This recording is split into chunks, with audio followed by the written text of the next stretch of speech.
तो मित्रों आज आपने जाणीशुं ओमकारेश्वर ज्योतिर्लिंगना इतिहास विषे।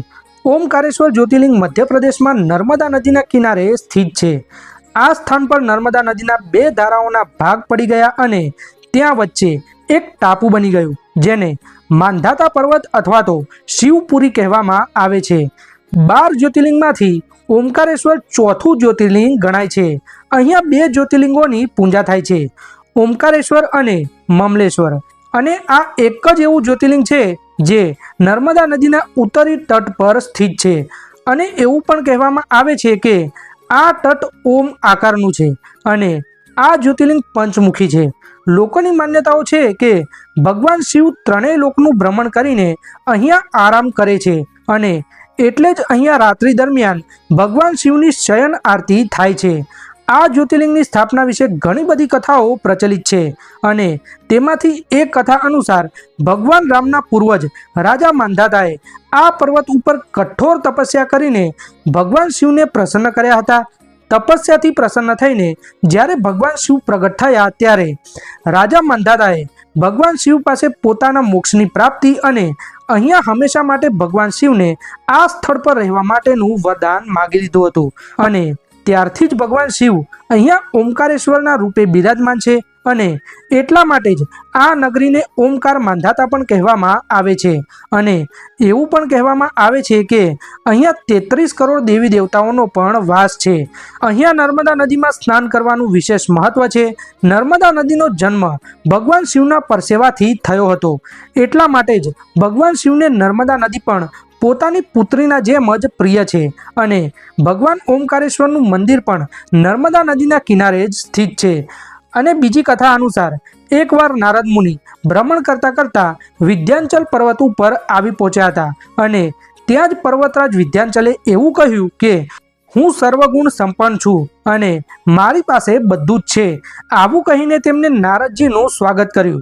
त्यारबाद नारदजीए तेमनी अभिमानी वातो सांभळीने लांबो श्वास लीधो। त्यारे विद्यांचले नारदजीने कह्युं के तमने मारामां शुं खामी देखाय छे? त्यारे नारदजीए कह्युं के तारी पासे बधुं ज छे, परंतु तू सुमेरु पर्वत करता ऊंचो नथी थई शकतो। ते पर्वतनो भाग देवलोक सुधी पहोंचेलो छे, तारो शिखर कोई दिवस त्यां सुधी नहीं पहोंची शके। आटलुं कहीने नारदजी त्यांथी चाल्या गया अने विद्यांचल मनमा ने मनमा खूब ज दुखी थाय छे अने त्यारे विद्यांचले भगवान शिवनी आराधना करवानो निश्चय कर्यो।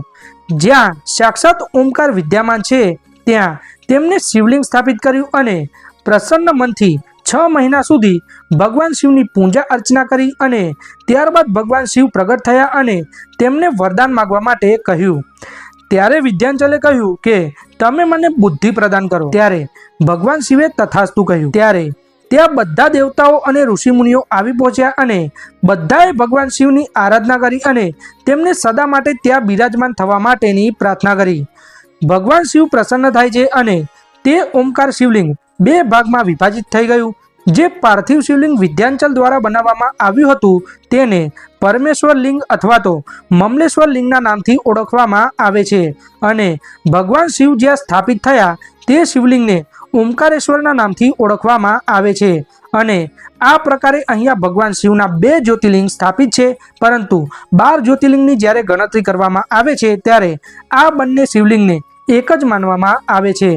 अने मित्रों ओमकारेश्वरनी यात्रा ममलेश्वरना दर्शन वगर अधूरी मानवामां आवे छे। ओमकारेश्वर भगवान शिवनुं ज्योति रूप छे अने ममलेश्वर पार्थिव रूप छे। ममलेश्वर मंदिरमां लिंगार्चन पूजानी परंपरा छे। नर्मदानी माटीथी अहींया एक साथे हजारों शिवलिंग बनाववामां आवे छे अने पछी तेमने नर्मदाना जलमां ज जल प्रवाहित करी देवामां आवे छे।